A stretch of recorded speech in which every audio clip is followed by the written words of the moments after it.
Sure, ma'am. My name is Sarthak Siddhant. I'm a class 12 student. I just graduated class 12 this year, and I have uh, I have wrote a blog that compares the tender documents of Cbse, and I have uploaded it and I have published it, and I have just compared both of them, and I found some discrepancies, and yes, that's pretty much it.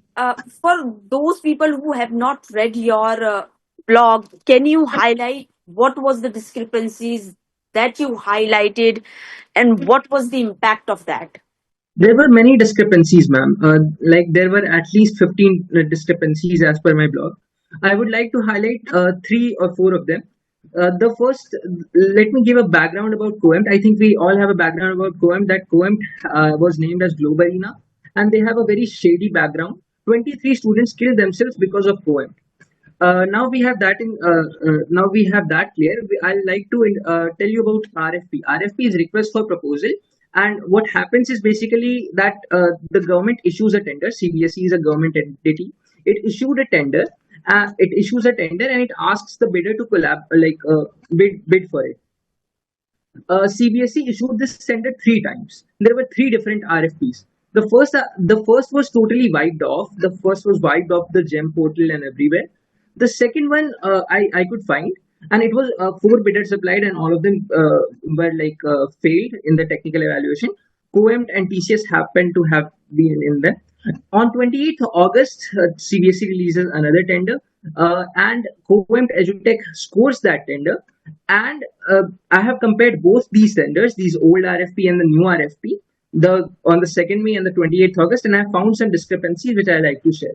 The first discrepancy is that in the old tender there were three clauses of poor performance that the service provider, which happens to be COEMT, would be disqualified if they have poor performance.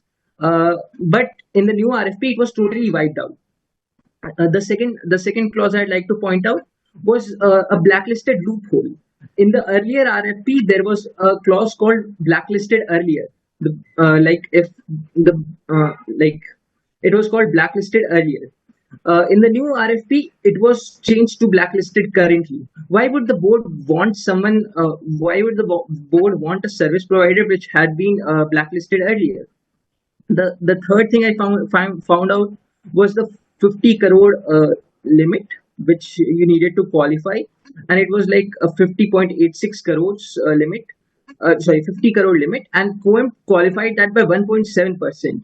Sri Info Solutions in the pre-bid clarifications asked CBSE to lower it down, but CBSE did not lower it down.